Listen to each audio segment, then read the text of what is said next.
What's up guys? So 343 dropped a winter update and it changes nothing. It's a compact overview that essentially reiterates everything we've already been told about Season 3. Keep in mind, Halo 5 actually had way more content a year after launch compared to this crap. And they're both terrible games to begin with. It's genuinely remarkable how 343 consistently gaslight its fans through its trailers, knowing everything you know about the development cycle for this game, the manipulation tactics, the poor marketing strategy, the lies in their trailers and the outright greed and incompetence to deliver a solid game for over a decade. 10 years of complete bullshit, and people continue to wet their pants over any drop of content 343 shits out the door. It's pathetic. This forced positivity is such a plague in today's society. Adding to canvases as we can. The canvas diversity we have is pretty fantastic. In fact, we have a player requested canvas, which the canvas backdrop, but we've got your back. Forge is gonna save this game. We're super excited to bring now. Mesh is basically... We're about to get so much content in less than a month. Joe is gonna save 6'2" Halo, bro.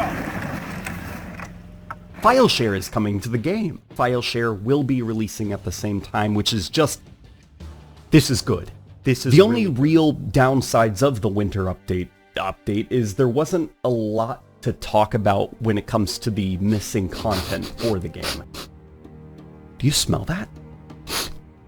That smells like... I smell shit! How many kids on this platform have to bear witness to and are influenced by the same copium behavior from a deranged demographic of 343 fans? It's a modern phenomenon of man-child. And it is copium, don't get it twisted, because they can't cope emotionally if you tell them that Halo Infinite is a terrible game, which it provably is. It is by far the worst Halo game to date, competing with Halo 5. And there is just something wrong with you if you continue to ignore the evidence of this statement. And if you're one of those grown men consistently excited for this crap, then you need to seek help. So let's take a look at what this update has to offer once again. So for the winter update, we're releasing 2 new maps, a new mode, a 30-tier battle pass, 2 events, and match XP. And all of that is free. The emphasis on all this is free, like it's even content to begin with, showcasing again the same disingenuous behavior that's got them in this mess to begin with. You got 2 new maps, which is literally the bare minimum, which you plan to keep players engaged until March next year. Oh, and including this piece of shit garbage, 3 new maps, which aren't even developer-made maps. These are Forge-made maps. You essentially lose a massive portion of your visual quality using the Forge tools to build these maps. Try making a river with physics using the Forge tools. You can't do it, it's impossible. As good as this version of Forge might seem, it has limitations, which can only be achieved with the proper dev kits. Let's compare Catalyst from Season 2 to this new map, Argyle, because they both have similar geometry and map design. It's almost as if they just rehashed this map, but can you see the visual downgrades? You can clearly see which one is made with the Forge tools, right? Their second map is Detachment, which again is Forge-made content. And if there's one thing I know about 343, it's that they can't design a map to save their own arse. This map features teleporters. For what reason? I don't f***ing know. There's a reason Bungie took teleporters out of Halo.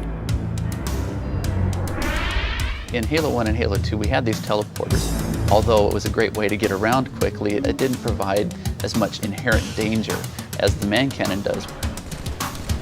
There's almost nothing more rewarding than sniping a guy out of the air as he's man cannoning across the map. And if anything, you could have man cannons on either end of 2 structural bases with a channel of narrow catwalks linking the 2 bases together, making your map feel like a real detachment. Except now, the teleporter offers a quick and cheap escape route for the flag carrier. Great job 343, you idiots. You're clearly using Forge as a substitute to build and provide quick content exactly as you did with Halo 5, which is a real cheap and slimy thing to do. The best way to keep your players excited for developer-made content is if it's actually developer-made content. And you know the community is going to stretch the out of Forge and build content you can only dream of, so why are you even going to compete with them in the first place? Argyle is cool because it has this big kind of open central yard, and it has some really interesting flank routes around the sides. And so you can go like really just frontal assault and try to push your way in, or kind of be a little sneakier around the sides. Having this big kind of central courtyard has created a lot of really cool gameplay that feels different than a lot of things we have in Infinite so far. And so Argyle is cool because it has this big room and you can flank around the sides and Everything this man just said illustrates a complete lack of understanding for what makes a map even fun and interesting to play. Where is the replay value in this? It's not even visually interesting or entertaining enough to want to come back to play this garbage. There's no evidence shown of concept design. There's no evidence of planning. Where the f the floor plans? Where is the playtesting? All of this is given to us back when Bungie was making Halo to provide us with fun and interesting maps. Iconic maps to this day. Idiot-proof and playtested. This map clearly steals from Epitaph from Halo 3. I mean, could you come up with anything else? And think about all those unique map elements in the originals that helped each map stand out from the last. Think about the anti-gravity environments in Anchor 9. Think about verticality from the catwalks in Sword Base or Countdown. Remember that spinning wheel on Zanzibar, the stalactites on Lockdown and Waterworks, the river on Valhalla, the mines on Containment, the shield on Zenith. Remember the waterfalls on Shrine. Not only are the maps you offer visually boring, there's no dynamic map elements, and they offer very basic strategic design where you just flank around a corner. Wow, can't wait for that shit. Developer-made Forge maps only guarantees the same level of mediocrity. We're in 2022 on next-gen consoles. You should be past all these bum stupid basic map designs by now. And I'm so tired of people telling me this is a great game let down by lack of content. No, bitch. Everything about this game is terrible. And at this point, I don't even think any frequency of content will save Halo Infinite. The issue now is clearly the quality of the content. None of the maps you provide are fun or interesting to play on. And that's likely down to the fact that there is no sign of any architects in 343. The new mode in the winter update, Covert One Flag, is our first asymmetrical mode. One team is the attacker and one team's the defender. The attackers have unlimited active camo at their disposal, and then the defenders have the threat sensors. And so they're kind of, spotting, and it plays like a cat and mouse game, which is really fun. Covert One Flag. Why have you invested time and energy into this garbage when you're missing so much more traditional content of a higher value that should have been in your game day one? It's a no-brainer. You should have prioritized Infection with a classic shotgun and pistol for the end of this month as a kind of Halloween event that would have kept the interest of your fans till the end of the year fucking guaranteed. But then you go and make changes to One Flag, forcing players to use camo and threat sensors when you're in no position to be coming out with experimental game modes like this because you haven't even got the bare minimum in the game yet. One of the biggest pieces of feedback that we've gotten since we launched is that people really want a system that gives them points, XP points, for just playing the game.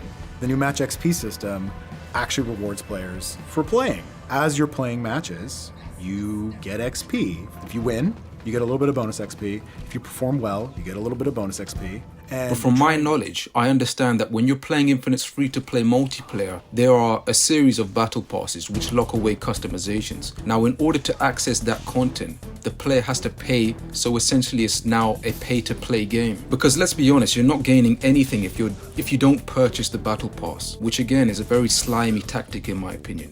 You have to pay what, $10? From there, players have to earn in-game XP to progress the battle pass, to unlock all the items in that battle pass. Now, from what this guy just said, I'm assuming that previously the only way players were progressing through the battle pass was gaining XP through challenges. Correct me if I'm wrong, please, but that is fucking insufferable. This whole context is a prime example for how 343 just don't and will never understand Halo. It should have never been a free-to-play game in the first place. Halo isn't designed to shit out a crap ton of customizations or cosmetics or unique armor at the frequency a live service needs to operate at. It's also very taxing on your development team to come up with all these customizations, especially considering you've barely put this game together. A year in this game and you've only got 2 battle passes to prove me right. In fact, the Heroes of Reach battle pass had content in there which they're giving you now, a year later. A free battle pass that is full of really fun stuff. That battle pass is full of Reach stuff. And so you showcase that Halo isn't designed to complement this type of system, and it's not sustainable for anyone. People really want a system that gives them points, XP points, for just playing the game. No shit. People want a traditional way to level up the battle pass. It's a no-brainer that players should earn XP just from playing the game. How are you surprised by this? What the fuck are you doing? And what's worse about this whole system is that it's a beta. Earning XP in-game is a beta 1 year post-launch. And knowing 343 is bound to have bugs, glitches, or worst case, even delayed. I can't believe we're even talking about an XP beta. You're down that bad. And excuse me for a second, where are all the people who are hyping this garbage up on release? They're on the Fire 343 train to save their own ass, that's where. We also have 2 events going on with the winter update. The one in December is called Winter Contingency. Another thing here is that your events are complete bullshit. I'm surprised you still find this a necessary way to use resources. The Yappening event, which weirdly enough showcased a lot of bunny themed content, was so painfully cringeworthy. And I'm not exaggerating this, it's clearly content planned for Easter, which is next year. So you're running low on content so bad that you are pulling back future content, thinking your audience is as stupid as you are not to figure this shit out.